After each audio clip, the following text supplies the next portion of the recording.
Hello there, good morning, good afternoon, and good evening. Now let's talk about how to deposit money from your bank account to Payoneer account.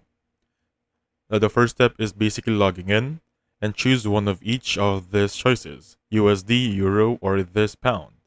I'm gonna go for USD for example, and wait for it to load up. In here you're gonna have two options. You can get your bank details for this one, or request payment.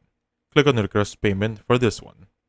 After clicking request payment, you're going to have to submit a business profile and a government issued photo ID.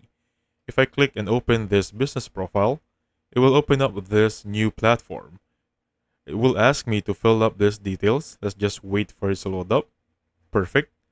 Now just logging in here, type everything that's needed, submit, and you'll be good to go. After submitting these two documents, they will never ask you again for a photo ID and your business profile information. And that's it.